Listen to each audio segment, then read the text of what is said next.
¿Qué onda, chavos? Muy buenas tardes. Yo soy Ulises. Estamos en la Facultad de Ciencias Políticas y Sociales. Afuera del edificio H, muchos de ustedes ya nos conocen, ¿no? Pero si no nos conocen, me presento. Soy parte de Los Meninos. Este día les vamos a hablar acerca de el lenguaje como instrumento de poder ejercer en América Latina. Suena muy difícil, ¿no? Pero en realidad no lo es. Es un tema muy fácil de entender. Acompáñenos, por favor. En este videolog abordaremos 5 puntos esenciales para poder entender todo nuestro tema. En el número 1 está, ¿qué es el lenguaje? En el lenguaje hablaremos de una forma muy general y muy sintetizada para entender concretamente los siguientes puntos que nos siguen. En el punto número 2 hablaremos sobre la importancia del lenguaje. ¿Cómo es importante el lenguaje para la organización y la comunicación entre las personas? En el punto número 3 abordaremos sobre el lenguaje originario en Latinoamérica. Cómo es importante y hablaremos un poco de su cultura para poder abordar después el siguiente punto, que es más crítico. En el punto número 4 abordaremos cómo se relaciona el lenguaje con el poder, cómo el lenguaje es un sistema de manipulación de la muchedumbre.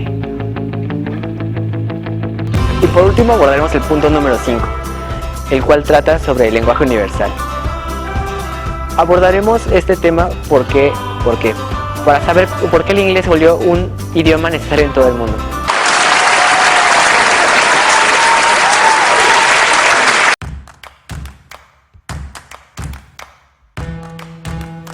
El lenguaje es el medio por el cual nos expresamos. Es la comunicación que consiste en emitir e interpretar señales. Las señales forman parte de un código o sistema y esto nos permite entenderlas. A diferencia de los animales, los seres humanos manejan un sistema de signos. ¿A qué me refiero con un sistema de signos?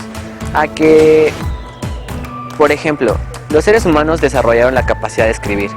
Al momento de que aprender a escribir, ahí puede expresar todas sus ideas, sus pensamientos, sus emociones. La importancia y del que no lenguaje. usaban la razón. La importancia del lenguaje va a radicar esencialmente en las palabras y en la comunicación entre personas. Estas son esenciales para todos los aspectos y todo tipo de interacciones en la vida cotidiana. Siempre usamos al lenguaje como una herramienta de información y de comunicación entre las personas que nos rodean, y mediante el lenguaje es como podemos expresar los sentimientos y lo que deseamos y comprendemos un poco mejor el mundo que nos rodea. A través de la palabra nos reconocemos ante el mundo, ya que el lenguaje es el intermediario por medio del cual interactuamos, transmitimos y comprendemos. El lenguaje es una construcción social que está culturalmente aceptada, puesto que sin el lenguaje no habría cultura. Por medio de este se permite transmitir el Bienvenidos a este conocimiento. tercer segmento del lenguaje y la cultura en América Latina. En América Latina se hablan alrededor de 420 lenguas indígenas, de las cuales una cuarta parte se habla en más de un solo país. ¿Cuál es la relevancia de estas 420 lenguas indígenas? Si bien para las organizaciones unidas, que es la ONU y la UNICEF, son pocas lenguas, porque en Asia o en África se hablan alrededor de 3.000 y 5.000 lenguas nativas, pero su importancia recae en las familias lingüísticas. ¿Qué son las familias lingüísticas? Las lingüísticas no son que la lengua náhuatl esté casada con la lengua guaraní y tengan de hijo la lengua maya, o al menos no tan parecido, sino que las familias lingüísticas se refiere a que varias lenguas tienen una raíz en común, es decir, que una lengua tiene en común con otra porque vienen del mismo origen. Pero ¿cuál es la relevancia de las familias lingüísticas en América Latina? La relevancia es que hay más familias lingüísticas en América Latina que en Asia o en África. En Asia y en África nada más hay 20, 30 familias lingüísticas a comparación de las más de 100 familias lingüísticas que existen en América Latina. Ahora, imagínense si ahora hay 420 lenguas indígenas que se hablan en América Latina, imagínense en la época de la conquista y la colonia, ¿cuántas lenguas no iba a haber? Iban a ser un chido número de lenguas indígenas que se iban a hablar en esa época. Sin embargo, por este proceso de conquistas y de la colonización, se fueron eliminando ciertas tribus y por lo tanto se fueron eliminando las lenguas y culturas que existían en ciertas zonas, como en el Caribe. Ahora, ¿qué pasó con esta enorme variedad de lenguas indígenas que había en América? Bueno, durante el periodo de la conquista y la colonia, varias de estas lenguas y tribus indígenas que habitaban en América fueron exterminadas por los procesos de colonización que manejaban en ese entonces. Uno de esos procesos era la encomienda. La encomienda, que es la manera de hacer trabajar a los indígenas dentro del sistema de los españoles, de manera sencilla.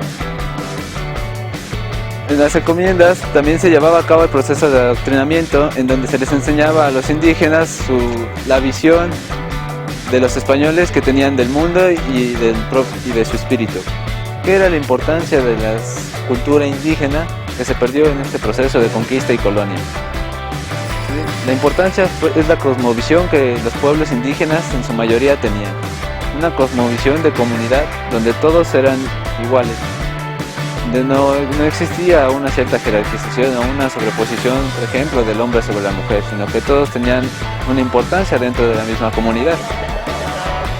También en esta condición existe lo que es la dualidad, o podríamos también llamarlo como encontrar la media naranja, que es los opuestos se juntan, y es así como ellos sentían que se movía su mundo, en donde los opuestos se atraían y estos opuestos hacían que su mundo se moviera. Ahora, ¿qué relevancia tiene ver la importancia de la cosmovisión y el proceso de conquista de la colonia en nuestro momento? La importancia recae en que en las encomiendas que ya vimos, los españoles trataban de hacer que los indígenas entraran en su sistema, entraran en su mundo, bajo el pretexto de que los iban a salvar, que iban a salvar su espíritu para que así ellos lograran una glorificación de su espíritu. Ahora, en la actualidad, nos manejamos, en vez de una salvación, nos manejamos como un progreso. Por ejemplo, hoy tenemos que aprender todos un idioma en específico para lograr que nuestro país o nosotros mismos progresemos hacia el futuro. Ese es el grave error de los colorados. El querer imponer por la fuerza sus ideas y su sistema político y económico. Hablan de libertades humanas, pero yo les pregunto, ¿existen esas libertades en sus propios países? A partir del lenguaje, hay un control sutil que se ejerce sobre las mentes de un grupo determinado. Por ejemplo, mediante el discurso es posible inducir comportamientos y generar otros discursos. De este modo, contribuyen a la estructuración de las relaciones de poder en una sociedad. Van Dyck dice que las palabras no son inocentes, sino que están cargadas de ideologías, intenciones, valores y actitudes, que al ser reproducidas por la interacción social, inciden en el comportamiento de los individuos y que se valida a través de los grupos.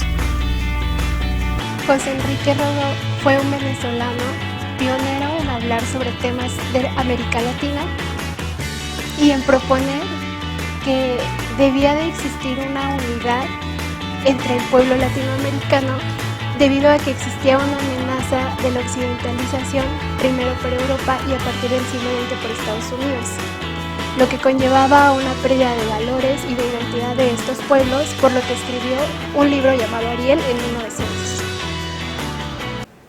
El creador del concepto del poder blando resalta la existencia de una serie de factores inmateriales, no siempre controlables por el entramado gubernamental y que, sin embargo, son capaces de contribuir tanto o más que la presión militar y la coerción económica a la obtención de los objetivos marcados por una nación. La popularidad de la producción artística, musical y cinematográfica de un país,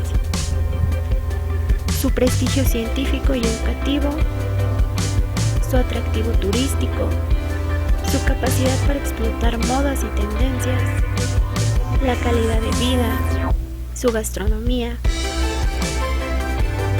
son elementos cuya capacidad de movilización de voluntades sigue una línea ascendente. Se trata de una forma indirecta de ejercer el poder, donde un país puede obtener los resultados que desea porque otros países quieren seguir su estela, admirando sus valores, emulando su ejemplo, aspirando a su nivel de prosperidad y apertura. Las ideas estadounidenses se ubican más en el beneficio inmediato y en la satisfacción instantánea. Las expresiones culturales representan una de las mejores herramientas para penetrar en la mente de las personas. En este segmento hablaremos acerca de la importancia del inglés como un lenguaje universal. El inglés como idioma nativo cuenta con 360 millones de hablantes. El inglés también es forma importante en el Internet, ya que el 80% de la información contenida dentro de la red está en inglés. También es de gran utilidad en las aerolíneas y en el comercio internacional como lengua principal para establecer relaciones entre otros países. El inglés como segunda lengua en otros países es de mayor influencia, ya que este número sobrepasa al inglés como lengua materna y esta es su influencia a nivel mundial. También dentro de los continentes que se ha normalizado el idioma inglés ha sido el este de Asia, el oeste de Asia, también el continente europeo, Norteamérica, India, África, entre otros, que cuenta con países que han normalizado esta lengua como parte de su comunicación entre ellos mismos. Y sin más que decir, esperamos que el tema haya sido de su agrado. Hasta la próxima.